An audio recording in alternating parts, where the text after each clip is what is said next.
और अब एक ऐसी खबर जो इजराइल के मिशन हमास से जुड़ी हुई है और हमास के खात्मे के लिए इजराइल ने एक एलीट फोर्स बनाई है जिसे इंडिगो नाम दिया गया है। आज इसी एलीट फोर्स के बारे में इंफॉर्मेशन होगी आपके सामने, जहां हमास के खिलाफ इजराइल की यह सबसे बड़ी तैयारी है और इजरायली सेना ने इस स्पेशल फोर्स का गठन ऐसे समय में किया है जहां लगातार बढ़ रहे ग्राउंड ऑपरेशंस के तहत एक बड़ी जिम्मेदारी इस एलीट फोर्स को भी दी जा रही है। हालांकि इंफॉर्मेशन आपके सामने होगी उस एलीट फोर्स के सदस्यों के बारे में, उस एलीट फोर्स के मिशंस के बारे में कि आखिर कौन कौन सी जिम्मेदारियां ये निभाने वाले हैं और कैसे आने वाले वक्त में इन ऑपरेशंस को ये अंजाम देंगे। हालांकि हमास लड़ाकों का ढूंढ कर सफाया ये इंडिगो की तरफ से किया जाएगा। गाजा के बाहर भी हमास के खिलाफ एक्शन की तैयारी को लेकर बड़ी खबर आई है और उस बीच आपको यह भी बता दें कि अरबी न्यूज वेबसाइट अल अरबिया के हवाले से यह बड़ी खबर सामने रखी गई है कि किस तरीके से इंडिगो बनी है और ये कैसे काम करेगी। अरबी न्यूज पोर्टल अल अरबिया के मुताबिक इजराइल ने ये एलीट फोर्स बनाई है और इसमें आपको बता दें मोसाद के साथ साथ शिन बेट होंगे।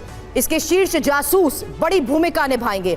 इलेक्ट्रॉनिक वॉरफेयर में जो माहिर है वो इस एलीट फोर्स इंडिगो का हिस्सा होंगे। गन फाइट में माहिर और शार्प शूटर्स इस एलीट फोर्स का हिस्सा होंगे। इसलिए यह जानना जरूरी है कि इस एलीट फोर्स इंडिगो को क्या जिम्मेदारियां मिल रही हैं, आखिर ये काम कैसे करेगी। इसकी जो इंटेलिजेंस यूनिट है, जो स्ट्रैटेजिक यूनिट है, जो कॉम्बैट यूनिट है, टारगेट का वो पता लगाने की कोशिश करेंगे। यहां तक कि इनपुट का विश्लेषण होगा और उसी आधार पर योजना को लेकर आगे होगा काम। हालांकि टारगेट का सफाया करने के लिए जिस तरीके से ये अपने मिशंस को अंजाम देंगे, इजराइल को इंडिगो की स्पेशल फोर्स की जरूरत क्यों पड़ी ये जानना भी बहुत जरूरी है और उसी आधार पर इसके मकसद को लेकर भी एक्सपर्ट्स के साथ करूंगी चर्चा। लेकिन इसका मकसद जानिए, हमास का खात्मा है और जाहिर सी बात है उद्देश्य है इजराइल की सुरक्षा। और इजराइल की सुरक्षा को देखते हुए जिस तरीके से इन ऑपरेशंस को अंजाम दिया जा रहा है, बड़ी जिम्मेदारी इस एलीट फोर्स इंडिगो की है। हालांकि इसकी जरूरत क्यों पड़ी इस वक्त में यह सवाल भी सबसे ज्यादा जरूरी है, क्योंकि 7 अक्टूबर के हमले के बाद जिस तरीके से ऑपरेशंस को अंजाम देते हुए हमास के खात्मे की बात कही जा रही है, अब गाजा में शामिल हो चुकी है इजरायली फोर्स। ये काम कैसे करेंगे? गुप्त रूप से दुश्मन का सफाया करेंगे और मेरे सहयोगी सुमित चौधरी इस वक्त हमें ज्वाइन कर चुके हैं क्योंकि युद्ध भूमि से ये लौटे हैं। इसलिए सुमित, सबसे पहले मैं आपसे इस बारे में ही जानना चाहती हूं कि वहां के हालात को देखते हुए आखिर इजरायली फोर्स कौन कौन सी ऐसी एलीट फोर्सेस को ये जिम्मेदारियां दे रही हैं जो उस टनल से वाकिफ हैं। ये चर्चा इसलिए भी जरूरी है क्योंकि 2014 के बाद से आईडीएफ या मैं कहूं इजराइल की कोई फोर्स उन टनल्स तक नहीं पहुंच पाई थी। आज के हालात को देखते हुए इंडिगो की ये तैयारी कैसी?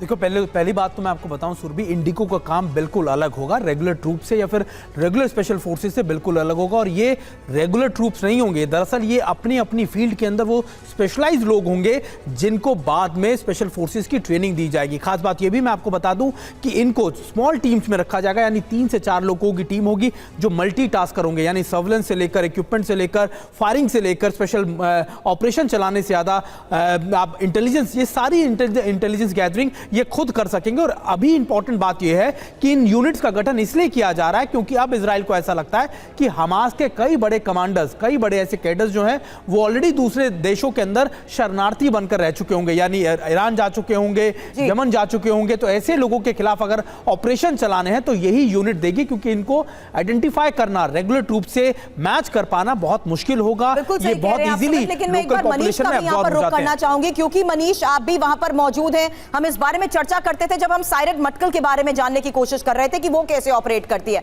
एक सबसे महत्वपूर्ण बात यह है कि बहुत सीक्रेसी मेंटेन की जाती है इस तरीके की एलीट फोर्सेस को लेकर। आज की हालात को देखते हुए इंडिगो का यह गठन कितना जरूरी हो चुका है? क्या क्या चैलेंजेस अभी तक सामने हैं? देखिए, एक बार आईडीएफ चीफ ने 3 दिन पहले ये कहा था कि हम अपने देश के जो सबसे श्रेष्ठ सोल्जर्स हैं उसको हमने गाजा पट्टी में भेजा है। और आज की तारीख में ग्राउंड पर जो मुझे दिख रहा है जो टीम है, उस टीम को आप 3 कैटेगरी में बांट सकती हैं। एक है जो कि इन्फेंट्री का काम कर रही है, दूसरी है जो कि इंजीनियरिंग कामों में माहिर है, यानी कि जिनका इस्तेमाल टनल को आइडेंटिफाई करना, उनको डिस्ट्रॉय करना, और जो तीसरी काम है वो इंटेलिजेंस नेटवर्किंग की है, ताकि कहाँ पर हमें अटैक करना है, कहाँ, क्योंकि घनी आबादी वाले इलाके हैं। तो इस तरह से हमास को ख़त्म करने के लिए, हमास को टारगेट करने के लिए जो भी रिसोर्सेस इन्वॉल्व है उनको आप अलग अलग तरह का असाइनमेंट दे रहे हैं, अलग अलग तरह के उनके पास काम है, लेकिन पर्पस यही है कि हर हालत में आपको हमास को खत्म करना है, और वो भी कम कैजुअलिटी के साथ। लेकिन आप ये देखिए कि आईडीएफ ने ये नहीं कहा कि हमें कोई नुकसान नहीं हो रहा। उन्होंने कहा है कि हमें भी इसमें नुकसान होगा, और हुआ भी है। बीते कुछ दिनों के ऑपरेशन में उन्हें 11 सैनिक अभी तक उन्होंने खोया है। ये बात बयान को लेकर भी हंगामा हो रहा है, वो उनसे भी अब जवाब मांगा जा रहा है स्टेटमेंट को लेकर।